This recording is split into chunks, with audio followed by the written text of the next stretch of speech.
आदरणीय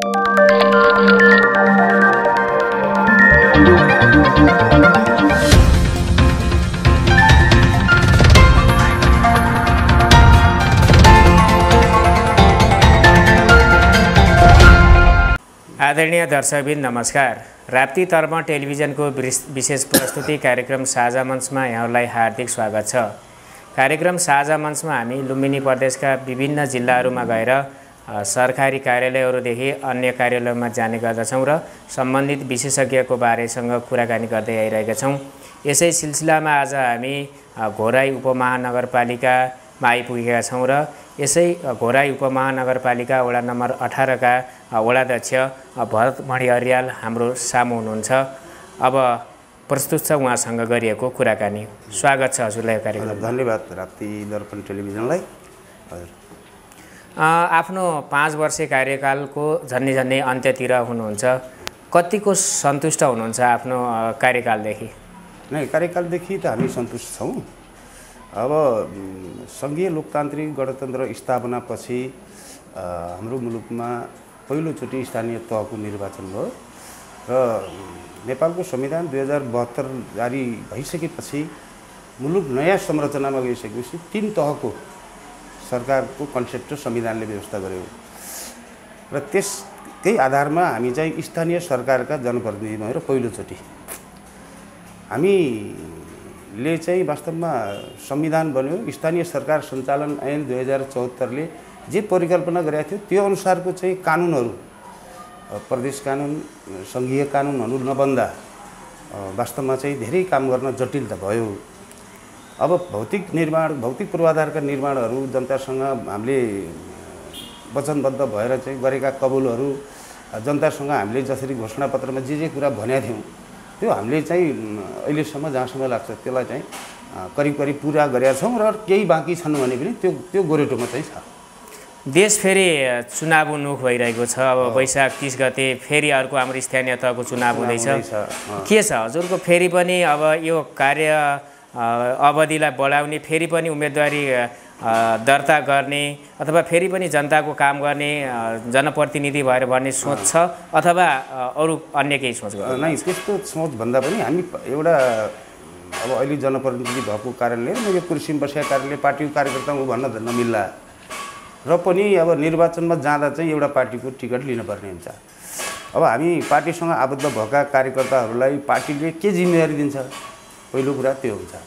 होइन अब चाहिँ पार्टी सङ्गठनको काममा जुट्नुपर्छ तपाईँहरू, अर्को साथी चाहिँ जनप्रतिनिधिको रूपमा जानुहुन्छ, तपाईँले पार्टी काम गर्नुहोस् भनेर पार्टीले भन्यो भने हामी पार्टीले जे अनुरोध गर्छ त्यही अनुसार अगाडि बढ्ने। अब यसै भन्न सकिने अवस्था छैन। अध्यक्ष एउटा सुन्नमा के आउँछ भने पार्टीले टिकट दिँदा पनि अलिकति आर्थिक मापदण्ड बलियो भएको, आर्थिक अवस्था बलियो भएको चुनावमा खर्च गर्न सक्ने र अब समग्रमा नेपालको एउटा चुनावी खर्च पनि बढी छ भन्ने सुनिन्छ नि। यसलाई तपाईँको वास्तविकता हो अथवा यसको निराकरणका उपायहरू के हुन्? होइन, अब यो के छ भन्नुहुन्छ भने यो हामी मफसलमा बस्ने मान्छेहरूले चुनाव महँगो भयो, धेरै खर्च हुन्छ, चुनावी चाहिँ धेरै चाहिँ खर्च गर्नुपर्छ। अब जाँड रक्सी, गाडी घोडा यसरी प्रयोग गर्नुपर्छ र मात्रै चुनाव जितिन्छ भन्ने एक खालको र्युमर हो। साँच्चै भन्दा जनतासँग जनताप्रति समर्पित भएर साँच्चै भन्दा काम गरे भने किन पैसा चाहिन्छ? सामान्य पोस्टर पम्पलेट गरेर हामी चाहिँ हिजोदेखि सामाजिक क्षेत्रमा काम गऱ्यौँ। पार्टीको काम गर्दाखेरि पनि चाहिँ हामी जनतासँग जहिले पनि टच भयौँ। अब आफू स्वच्छ इमान्दार छवि चाहिँ नबिगारेर जनताको प्रत्यक्ष रूपमा आफूले सकेसम्मको कानुनसम्मत ढङ्गका कामहरू गरेका छौँ भने त किन पैसा खर्च गर्नु पर्यो? अब यो भनिन्छ कस्तो भने नि पार्टीले पनि पैसा भएको मान्छे खोज्छ भनिन्छ, तर मलाई जहाँसम्म लाग्छ अहिले त मैले मेरो उसमा चाहिँ हाम्रो पार्टीले त्यस्तो गरेको छ जस्तो लाग्दैन। यसमा कानुनको अपूर्णता हो। कानुन कठोर नभएर चुनावी खर्चमा भन्दाखेरि अगाडि सबै जनप्रतिनिधि अथवा सबै पार्टीले यस्तो भन्ने गर्छ, तर वास्तवमा चुनावको नजिक आउँदा यो तडक भडक चाहिँ अझै पनि देखा परेको छ। पहिलेको तुलनामा अलिकति कम भए पनि जति हुनुपर्ने विकसित राष्ट्रको तुलनामा त्यो प्रणाली चाहिँ अझै विकसित हुन सकेको अवस्था छैन। ठिक हो, त्यो विकसित हुन सकेका छैन। एक त हामी अझै लोकतन्त्रमा अझै अभ्यस्त भएको छौँ जस्तो लाग्दैन। हाम्रो चाहिँ अब जनताको चेतना स्तर उठ्या छ नउठ्या होइन, तर हामीले जनतालाई कस्तो सम्झ्या छौँ त भन्दाखेरि यी मान्छेहरू चाहिँ यसो साँझ बसालेर खानपिन गरायो भने हामीलाई भोट हाल्छन् भन्ने टाइपले हामीले जुन सोचिरहेछौँ त्यो नै गलत कुरा हो भन्छु मैले। र अर्को कुरा, जसरी विदेशी मोडलहरूमा चाहिँ चुनाव हेर्दा तपाईँको देखिन्छ एउटा सामान्य ब्यानर राखेको छ, त्यो पनि कोही कोही ठाउँमा त उम्मेदवारको फोटो मात्रै राखेको छ। बजारमा कोही त्यस्तो घर दैलो गर्ने कार्यक्रम तडप झडप चाहिँ सारा सब चिज गर्ने गरेको हुँदैन। अब हाम्रो यसचोटि चाहिँ निर्वाचन आयोगले पनि एउटा आचार संहिता चाहिँ बनाएको छ। अब अनावश्यक त्यो भेस्ट चाहिँ लगाएर पार्टीका चुनाव चिन्ह त्यो भेस्टमा छापेर टोपी छापेर त्यो अहिले युज हुने होइन, त्यो किन तडकभडक गर्न पऱ्यो? अहिले निर्वाचन आयोगले त्यस्तो किसिमको तडकभडक गर्न हुँदैन भन्ने टाइपले एउटा आचार संहिता बनाएको छ होइन। हामीले साँच्चैभन्दा मैले अघि पनि भने साँच्चैभन्दा चाहिँ जनताको पक्षमा सामाजिक अभियन्ता भएर जब लागिसकेपछि जनताको काम गर्नुपर्छ भन्ने भइसकेपछि त के को चाहिँ तपाईँको फेरि चाहिँ धुमधाम गरेर चाहिँ पैसो खर्च गरेर मान्छेलाई आकर्षण गरेर ल्याउनु पऱ्यो। मान्छेले हामीले राम्रो काम गरेको छौँ त जनताले चिनिहाल्छ नि। यो मान्छेले सामाजिक क्षेत्रमा काम गर्दा अथवा जनप्रतिनिधि भएर काम गर्दा यो मान्छेको स्वभाव यस्तो छ, त्यसकारण यसको टिम चाहिँ राम्रो छ भन्ने जनतालाई बुझाउन सकेका छौँ हामीले भने त पैसै चाहिँदैन नि। एउटा जनताले त्यो कुरो बुझेको हुन्छ, तर हाम्रो एउटा कुरा गर्दाखेरि व्यक्ति असल व्यक्ति भन्दा पनि पार्टीको उम्मेदवारलाई बढी फोकस गर्ने केन्द्र एउटा परिपाटी छ। कुनै विपक्षी पार्टीको राम्रो आचरण भएको व्यक्तिलाई भन्दा मेरै पार्टीकालाई मैले भोट दिन्छु भन्ने एक किसिमको मतदाताहरूको त्यो सोच छ। यो सोचलाई कसरी लिनुहुन्छ हजुरले? होइन, त्यो त त्यही त मैले भने नि अघि, अझै हामी लोकतान्त्रिक अभ्यासमा अझै चाहिँ परिपक्व भएको छौँ जस्तो लाग्दैन, जस्तो लाग्छ मलाई। अब यो दलीय संरचनामा त्यस्तो हुन्छ, तपाईँले भनेको कुरा ठिक हो, दलीय संरचनामा त्यो हुन्छ र दलले पनि कस्तो गर्न पर्यो त भन्दाखेरि त्यस्तै किसिमको आचरण भएको मान्छे सबै दलले खोज्नु पऱ्यो नि। मतदातालाई मैले यो मान्छेलाई भोट हाल्नु कि त्यो मान्छेलाई भोट हाल्नु, यी हेर्दा चाहिँ बराबर छन्, तौलदा त यी दुइटै बराबर छन्, दुइटै अब्बल छन्, कसो गर्ने होला भन्ने चाहिँ जनतालाई क्युरियोसिटी जगाउने टाइपले उम्मेदवार दिनु पऱ्यो नि त पार्टीहरूले पनि। यो तपाईँले अघि भने जस्तो पैसावालालाई टिकट दिन्छन्, तर त्यसो देखिन्न नि। जस्तै एउटा शिक्षित वर्गलाई उठाउनु भन्दा पनि तपाईँको समाजमा त्यो हुँदै पनि अलिकति बाहिर सरसर्ती हेर्दाखेरि कामै नजान्ने गर्ने नसक्ने कतिपय वडाध्यक्षहरूलाई हेर्दाखेरि सामान्य एउटा के अरे लेखपढ गर्न नजान्ने मान्छे उम्मेदवारहरू पनि विजयी भएको अवस्था छ पार्टीको बलको आधारमा। यो परिपाटी त राम्रो होइन नि, यसलाई कसरी लिनुहुन्छ? हो, त्यो परिपाटी राम्रो होइन, तर चाहिँ अब पार्टीको कार्यकर्ता भयो लाग्यो, अब उसले टिकट पायो, एक कुरो ढङ्गले भोट हाल्यो भन्नुभयो, त्यो चाहिँ सही कुरा हो। त्यो अलिकति अहिलेको चाहिँ परिवेशमा त्यसलाई त्यही किसिमले चाहिँ पार्टीहरूले नि बुझ्नु जरुरी छ। तपाईँले भनेको कुरा सही हो, अलिकति कम्तीमा पनि जनरली अहिलेको चाहिँ यो परिवेशको सामान्यतः कानुनहरूको अध्ययन गर्न सक्ने होइन। अब हाम्रो मुलुकको चाहिँ यो कानुनको एउटा बाटो छ भने एउटा व्यवहारिक पक्ष पनि छ। फेरि यो दुवै कुरालाई मसिनरी निहालेर सही डिसिजन दिन सक्ने, सही फैसला गर्न सक्ने एउटा क्षमता भएको जनप्रतिनिधि चाहिँ चाहिन्छ। ठिक हो। अध्यक्षज्यू, तपाईँलाई फेरि विगततिर फर्काउन चाहे। हजुर राजनीतिमा प्रवेश गर्नुभन्दा अगाडि यो वडा नम्बर 18 को एउटा वडाध्यक्ष हुनुभन्दा अगाडि तपाईँहरू राजनीतिमै क्रियाशील हुनुहुन्थ्यो अथवा अरू कुनै क्षेत्रमा? होइन, मैले छोटो समय अब केही 3-4 वर्ष जति म शिक्षण पेसा पनि गरेँ। अनि त्यसपछि म शिक्षण पेसा छोडिसकेपछि म मेडिसिनको व्यापारी हुँ। म एउटा व्यवसाय पनि गरेँ। भाइहरूले चाहिँ त्यो पेसालाई अँगालेनन्। कोही भाइ एउटा पेसा रोज्न थाल्यो, एउटा अर्को भाइ अर्को पेसा रोज्न थालिसकेपछि एक्लैले व्यवसाय हुँदैन।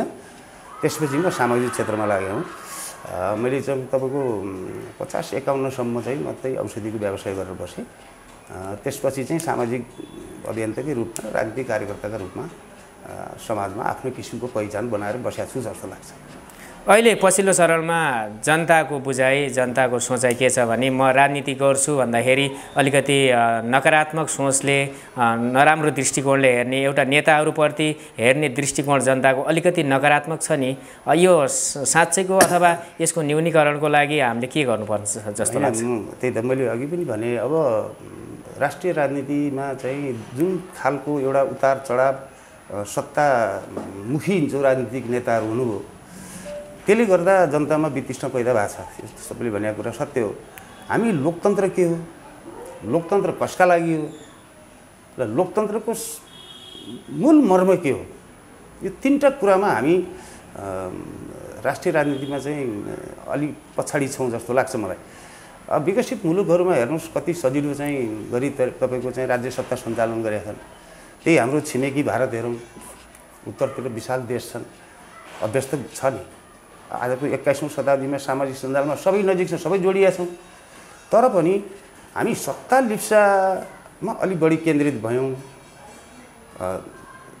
आफ्नो स्वार्थका लागि जस्तो सुकै गर्न पनि पछि नपर्ने जुन प्रवृत्ति देखा परेको छ केही राजनीतिक पार्टीहरूमा, त्यस कारणले पनि मान्छेहरूले राजनीति गर्ने मान्छेहरूप्रतिको वितृष्णा पैदा गरेका कारण त्यो। जस्तै हामीले 46 सालदेखि अहिलेसम्मको अवस्था हेऱ्यौँ भने पनि सरकारले पुरा अवधि काम गर्न नसक्ने अथवा गर्न नदिने त्यो अवस्था, एउटा राजनीतिक अस्थिरता छ। 46 सालको पछाडि अन्तरिम सरकार बन्यो, त्यसपछि चाहिँ चुनाव भइसकेपछि पहिलो बहुदलीय व्यवस्थापछिको पहिलो चुनावमा नेपाली काङ्ग्रेसले बहुमत सिद्ध ल्यायो। त्यो बहुमतको सरकार पनि पुरापुरो अवधि टिक्न सकेन। त्यसपछि मध्यावधि चुनाव भयो। मध्यावधि चुनाव हुँदा कुनै दलले चाहिँ बहुमत प्राप्त गर्न सकेनन्। त्यस बेलामा तत्कालीन नेकपा एमाले अल्पमतको सरकार गठन बनाउने एउटा अवसर पायो। त्यसपछिको चुनावमा पनि फेरि काङ्ग्रेस बहुमतमा भयो। त्यो सरकार पनि टिक्न सकेन। भर्खरै चाहिँ वाम गठबन्धनको एउटा सरकार बनाएको थियो। त्यो वाम गठबन्धनको सरकार पनि टिक्न सकेन। अब यो मान्छेले चाहिँ एउटा उखान छ हाम्रो गाउँघरमा, नाच्न नजान्ने आँगन टेढो छ भनेर। नै नेपालमा चाहिँ विदेशीहरूले जे भन्छन् त्यही हुन्छ भनेर को विदेशीले भनेको छ? हामी आफै सक्षम छैनौँ अनि विदेशीले दोष लाउने। उनीहरूले जुन वैदेशिक चलखेलको कारण हो भन्छ, यो चाहिँ जनतालाई भ्रममा पार्ने कुरा हो। आफूले चाहिँ गर्न नसक्ने। अहिले म चाहिँ 5 वर्ष जनप्रतिनिधि भएँ, ल मानिलिनुहोस् मैले राम्रोसँग काम गर्न सकिनँ भनेपछि अहिले मैले चाहिँ के भन्ने त भन्दाखेरि मैले त घोराई उपमहानगरपालिकाको चाहिँ मेयर नरुलाल चौधरीले मलाई काम गर्न दिएन भनेर मैले छुट्टी पाउँछु। यसो भन्दै गर्दा के हाम्रा नेपालका जसले नेतृत्व लिइरहेका छन् वडादेखि स्थानीय लेभल राष्ट्रिय लेभलसम्म, कि यिनी सबै देशप्रति माया नभएकै नेता भन्न सकिन्छ त? त्यस्तो माया त अब नभएको त किन भन्नुला र मैले, होइन। यही माटोमा जन्मिनुभयो, यही माटोमा हुर्किनुभयो, यही नेपाली जनताको चाहिँ सेवा गर्नका लागि सामाजिक काम गर्ने राजनीति गर्न लाग्नुभयो। उहाँले माया ममता छैन भन्नु खोजे, तर कार्यशैली हुँदाहुँदै सत्ता लिप्साको पनि कतिसम्म हुने त हो। सत्ता चाहिँ बागडोर लिनुपर्छ। हिजोका चाहिँ तपाईँको हिजो त विभिन्न किसिममा जस्तो मानलिम चाहिँ अब डरलाग्दा चाहिँ सामन्तहरूले पनि सत्ता त्यसै गरी टिकाउनुलाई त्यो चाहिँ हो। र कतिसम्म गर्ने त? तर सत्ता टिकाउनुपर्छ, आफूले नेतृत्व गर्नुपर्छ। कसका लागि गर्नुपर्छ भने देश र जनताको लागि गर्नुपर्छ भन्ने होइन कि मेरा लागि र मेरा आसेपासेका लागि गरिदिने टाइपले चाहिँ राजनीतिक नेताहरू प्रस्तुत भएका कारणले यो अवस्था सिर्जना भयो। यो विदेशी शक्तिले चाहिँ यस्तो गर्यो उसो गर्यो भन्ने भनाइ त त्यो आफू असक्षम भएको कुरा हुन्थ्यो। म सक्षम भइनँ भने मैले त दोष लायो हो नि त, तपाईँलाई दोष लायो। मैले काम गर्न लाथेँ, त्यो फलो टोली विभाग संस्थाको अध्यक्षले मलाई कामै गर्न दिएन भन्नाले नेताहरूमा एउटा राजनैतिक नैतिकता जुन हुनुपर्ने त्यो कमी भएको अवस्था भन्न सक्छौँ भयो। होइन, राजनीतिमा अत्यन्त ठुलो इच्छा शक्ति हुनुपर्छ। राजनीति गर्ने मान्छे, सामाजिक क्षेत्रमा काम गर्ने मान्छेमा अति ठुलो इच्छा शक्ति हुनुपर्छ र दुई पैसाको लोभ गर्नु हुँदैन। अनि दुई पैसाको लोभ गर्न थाल्यो भने सामाजिक काम हुन्छ? हुँदैन। त्यस कारणले इच्छा शक्ति, अलि दृढ इच्छा शक्ति भएको राजनेता हुनुपर्छ राज्य सञ्चालन गर्नलाई। त्यही हो, टोलमा पनि त्यही हो, पालिकामा पनि त्यही हो, तपाईँको प्रदेशमा त्यही हो। मेरो बुझाइमा त्यही हो जस्तो लाग्छ मलाई। वडाध्यक्षजी हो, जस्तै एउटा जुन गुनासो के छ भने नेताहरू चुनावमुखी मात्र हुन्छन् भन्ने आरोप लगाइन्छ। चुनावमा मात्र जनताको नजिक जाने, अरू बेला के अरे बोलाउँदा पनि नबोल्ने, वास्ता नगर्ने, गुनासोहरू नसुन्ने भन्ने एउटा आरोप छ नि, यसमा सत्यता भएर यस्तो भयो अथवा यो नेताप्रति लगाइएको आरोप हो? नै, अब एउटा कुरा के हुन्छ भन्दाखेरि कसैको मानवीय स्वभाव पनि हुन्छ। हेर्नुहोस्, होइन, भित्र राम्रो गर्छु भन्दा भन्दै, राम्रो हुन्छु भन्दा भन्दै, जनतासित सदिटच हुन्छु भन्दा भन्दै कसैले नमस्कार गर्यो भनेपछि सामान्य टाउको हल्लाउने पनि हुन्छ। त्यसले मान्छेले अलि त्यसलाई यो कस्तो चाहिँ घमण्डी टाइपको मान्छे मन्डो मात्रै हल्लायो भन्ने हुन्छ, उसको स्वभाव हुनसक्छ। होइन, अब केही सत्यता के पनि हो भने चुनाव जितेर अब जनताको बिचमा रेगुलर जान नचाहने नेताहरू पनि देखिन्छन्। त्यो गुनासो आएको पनि छ, त्यो ठिक पनि हो। एक हदसम्म त्यो तपाईँले भनेको कुरा ठिक हो। अध्यक्षज्यू, मैले हजुरलाई आफ्नो ओडातिर फेरि डोराउन चाहेँ। समग्रमा भन्दाखेरि हजुरको जुन 5 वार्षिक कार्यकाल मैले सोचे जस्तै पुरा भयो भन्नुभयो। अब के ओडामा विकास निर्माण अथवा अरू सामाजिक विकासको आवश्यकता नभएकै हो त? होइन, आवश्यकता त्यस्तो होइन। मतलब के हो त भन्दाखेरि सामाजिक विकासको क्षेत्र भने कस्तो क्षेत्र हो त भन्दाखेरि कन्टिन्यू जानुपर्छ। जस्तो मान्ने मैले एउटा उदाहरण हजुरलाई दिन्छु। जस्तो मान्ने अब हाम्रो दाङ जिल्ला चाहिँ खुला दिशामुक्त जिल्ला भयो भनेर हामीले घोषणा गर्यौँ। हिजो चाहिँ साक्षर जिल्ला भयो भनेर घोषणा गर्यौँ। अब के साक्षर भयो हो त? होइन नि। खुला दिशामुक्त चाहिँ जिल्ला घोषणा गर्यौँ कि साँच्चैभन्दा खुला दिशामुक्त भयो र? होइन नि। कम्तीमा पनि त्यसलाई निरन्तर दिने एउटा रणनीतिक पक्ष अनिवार्य हुन्छ। सामाजिक क्षेत्रको हिसाबको कुरा गर्नुहुन्छ भने हामीले यो बालमैत्री नगर घोषणा गर्ने तयारीमा छौँ। घरे महानगरपालिका सबै वडाहरूमा बालमैत्री वडा घोषणा हुने भन्ने छ। हामीले बालमैत्री वडा घोषणा गऱ्यौँ भनेर सधैँभरि बालमैत्री वडा घोषणा भयो। अब हाम्रोमा चाहिँ बाल श्रम छैन, बाल शोषण छैन, बालबालिकाहरूको अधिकार क्षेत्रभित्र चाहिँ कसैले धब्बा बोल्न पाउँदैन, यो होइन। त्यसलाई सधैँभरि निरन्तर दिनका लागि एउटा रणनीतिक पक्ष चाहिन्छ। त्यति नै त बाँकी छ नि त काम गर्नु। हामीले अहिले घोषणा गऱ्यौँ, अब त्यसलाई कसरी त्यसलाई निरन्तर चाहिँ कायम राख्ने, त्यहाँ एउटा रणनीतिक पक्ष बाँकी नै छ। पूर्वाधारको विकास निर्माणको क्षेत्रमा हामीले त घोषणापत्रमा लेख्यौँ भने जति अहिले गऱ्यौँ। आवश्यकता त हुन्छ नै भोलि पनि। भोलि त्यही बाटो चाहिँ पहिरो जान सक्छ, त्यही हामीले बनाएको पुलो चाहिँ भत्केर जान सक्छ। त्यहाँ त फेरि पुनः पूर्वाधारको काम त गर्नु पऱ्यो। पूर्ण रूपले हामी सफल हुन सक्ने एउटा आधार नदेख्दै किन यस्ता खालका घोषणाहरू गरिन्छ जस्तो लाग्छ हजुरलाई? नै होइन, यस्तो भयो। अब तपाईँले घोषणापत्रमा हामीले जस्तो मान्ने मेरो गाउँको चाहिँ रामनगर भन्ने ठाउँदेखि सुन्दरनगर जाने ठाउँसम्म बाटो कालोपत्री गर्ने भनेर मैले घोषणापत्रमा राखेँ। इक्जाम्पल तपाईँलाई दिएँ। मैले यो मेरो कार्यकालमा चाहिँ बनाएको कालोपत्री निरन्तर चलिरहने त होइन नि। त्यसलाई त रिपेयर गर्न पर्ला त। त्यसलाई त फेरि रिपेयर गर्न त पऱ्यो। 5 वर्ष 10 वर्ष त टिक्ला। त्यसपछि त फेरि त्यहाँ पूर्वाधारको क्षेत्रमा काम त गर्नु पऱ्यो नि। यस्ता काम त बाँकी हुने नै भयो नि। घोषणाहरू हुन्छन्, अनुगमनहरू पछि जुन एउटा थेतलोपन आउँछ नि, यो हाम्रो मात्र समस्या अथवा होइन? अनुगमनमा त्यस्तो थेतलोपन आउँदैन अहिले चाहिँ। त्यस्तो त्यो अब हुनु त असारे बजेट भन्ने गरिन्छ। अब असारे बजेटमा पनि अब धेरै कारणहरू होलान्, त्यस्तो हुँदैन। अनुगमनमा चाहिँ कमजोर हुँदैन, हामीले हुन दिएको छैन पुरै। नै गुनासो के आउँछ भने तपाईँको एउटा दिगो विकास नभएर मापदण्ड अनुसारको के अरे मेटेरियलहरूको प्रयोग नभएको, मापदण्ड अनुसार नभएको, गुणस्तरीय नभएको, तपाईँको 2-4 महिनामै कालोपत्र गरेको चाहिँ उकिएर जाने अवस्था यता कता सुन्न पाइन्छ नि। यो वडामा यस्तो अवस्था हो? अब के हुन्छ भन्नुहुन्छ भने हामी प्रायःसो चाहिँ उपभोक्ता समिति मार्फत काम गर्छौँ। स्थानीय सरकारका कामहरू उपभोक्ता समिति मार्फत हुने गर्छन्। जस्तो प्रदेश र सङ्घीय बजेटहरूमा चाहिँ के हुन्छ त भन्दाखेरि त्यो अलिकति कानुन जटिलता छ। त्यसका कार्यविधिहरू फरक पार्नु जरुरी छ भन्छु मैले। हुन त अहिले राज्यले चाहिँ 5 करोड रुपियाँसम्म उपभोक्ता समिति मार्फत अर्थात् सहकारी मार्फत विकास निर्माण गर्ने भनेर चाहिँ एउटा कार्यविधि चाहिँ बनाएको छ। त्यो एउटा सकारात्मक छ भन्छु मैले। हुन त त्यो निर्माण व्यवसायहरू, साना निर्माण व्यवसायहरूले त्यसको विरोध गरिरहनु भएको छ।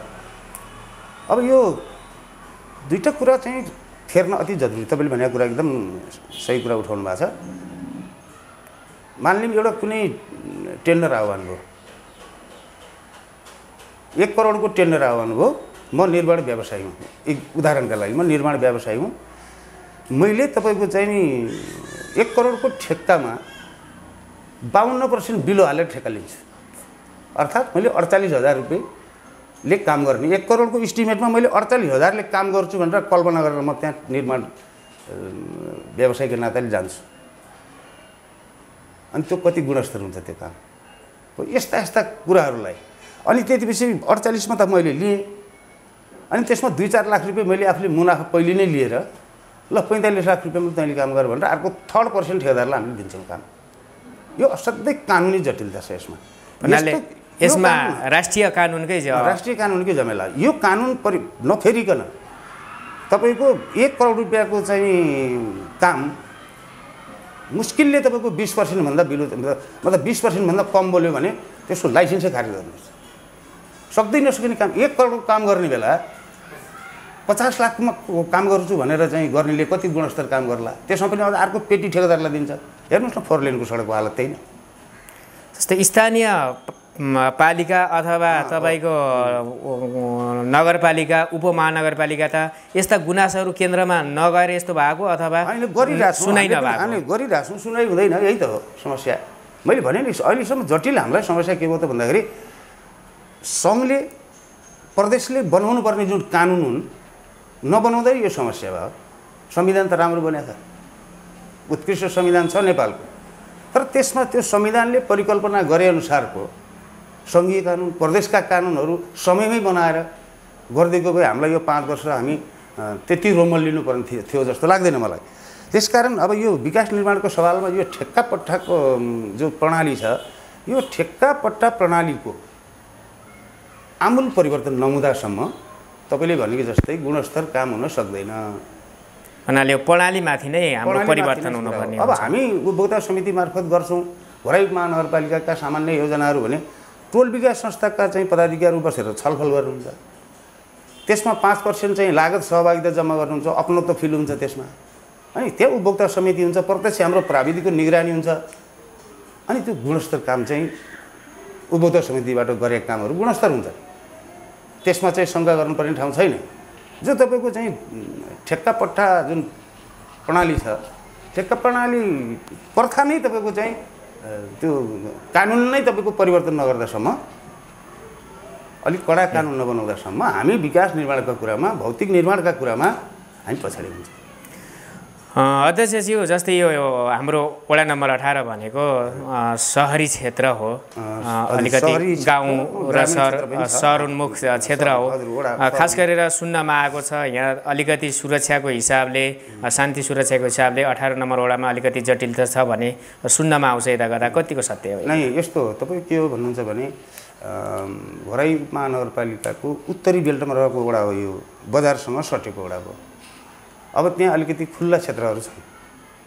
अब बजारतिरबाट होहल्ला गर्ने, बदमास गर्ने, अब यी अलिकति कुलतमा लागेका केटाहरू कहिलेकाहीँ गएर यसो हाहो गर्ने चाहिँ गर्छन्।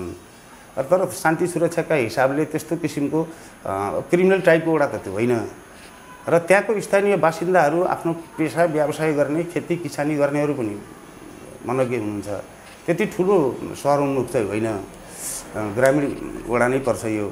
तर बजारदेखि उत्तरतिर पर्ने नजिक भएको कारणले बजारतिरबाट त्यस्ता कुलतमा लागेका केही मान्छेहरू गएर होहल्ला गर्ने कुरा चाहिँ हुनसक्छ, भाग छ।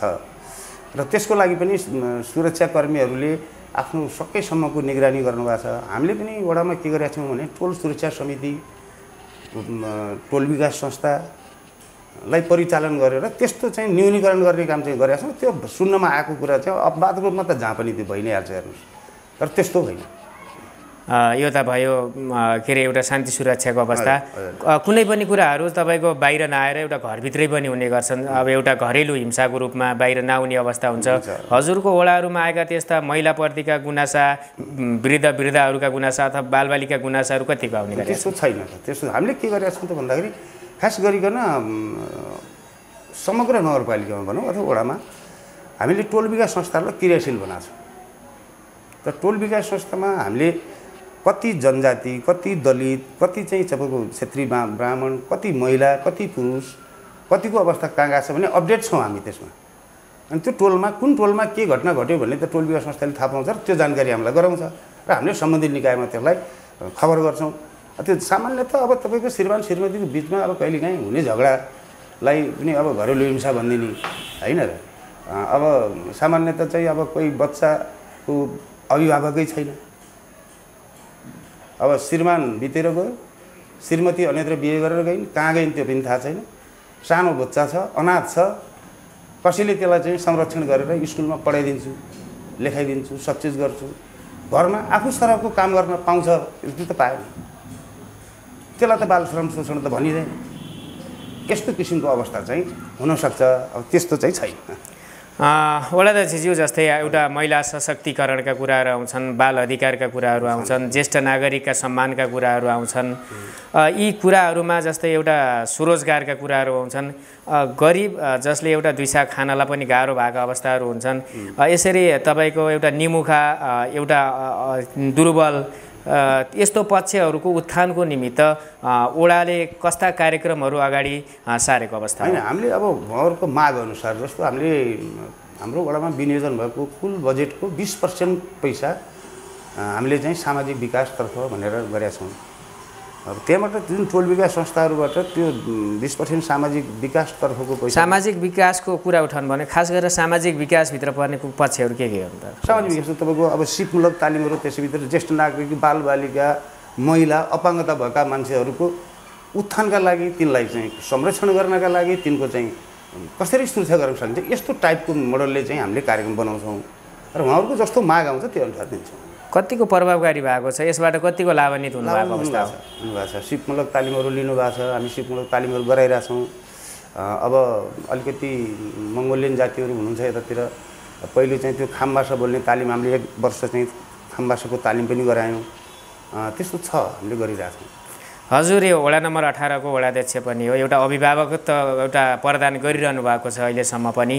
र अब कार्यकाल सकिँदै जाँदाखेरि अबको 5 वर्षभित्रमा यो वडा कस्तो भइ हुन्थ्यो भन्ने परिकल्पना गर्नुभएको छ? होइन, अब वडा यस्तो छ, अब 5 वर्षभित्र सबभन्दा ठुलो कुरा त के हो भने चेतनाको विकास होस्।